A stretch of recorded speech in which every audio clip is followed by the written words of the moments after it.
మామూలుగా శ్వాస అన్నప్పుడు మనకి ఓకే ఇన్హేలింగ్ ఎక్సేలింగ్ ఉంటాయి ఇవన్నీ చూస్తాం. కానీ ప్రాణము, ఉదానము, వ్యానము, సమానము, అపానము అంటే శ్వాసని ఇన్ని రకాలుగా చెప్పడానికి కారణం ఏంటంటారు? దానికి ఇందాక మీరు చెప్పిన క్లీన్జింగ్ సంబంధం ఏంటి? ఆ శ్వాస వ్యవస్థ బాడీని బ్యాలెన్స్ చేసేవి ఉంటాయండి. అంటే నీ బాడీ 98.6 degreesలోకి లాక్ చేయడం అనేది హూ ఈజ్ కంట్రోలింగ్? ఓకే, ఈ వాయువు కంట్రోల్ చేస్తుందండి.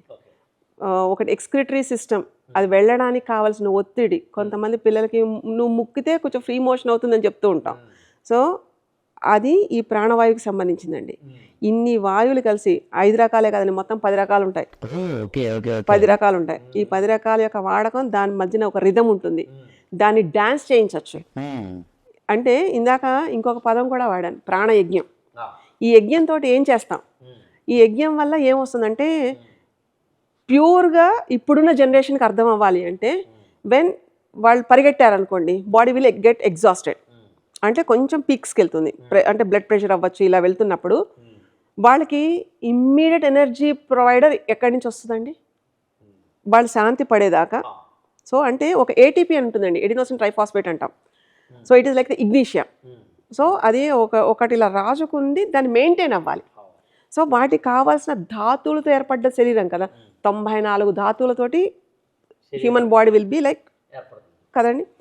అలా ఉంటున్నప్పుడు ఆ కాంబినేషన్స్లో ఒకటి ఎక్కువ అవ్వచ్చు, ఒకటి తక్కువ అవ్వచ్చు, ఇంబ్యాలెన్సెస్ విల్ బి దేర్. అది మనం మూమెంట్లో మనం వాడుతున్న ఎనర్జీని ఎక్కడైతే ఖర్చు చేస్తున్నామో, ఫిజికల్గా ఖర్చు చేస్తాం కొంచెం, ఎందుకంటే ఎక్సర్సైజ్ వల్ల లేకపోతే వాటి వల్ల కూర్చుని కూడా ఖర్చు చేస్తాం.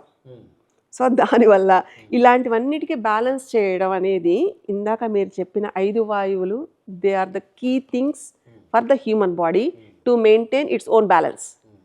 సో ఇది ఎలాంటి ప్రూఫ్ ఉంటుంది అంటే, అది ఫీల్ అవ్వాలి అంటే 3 రోజులు మోషన్కి వెళ్ళకుండా ఉండడం తెలుస్తుంది. ఓకే, పొట్ట బరువెక్కిపోయి బిగదీసుకుపోయి నడవలేక కదండి.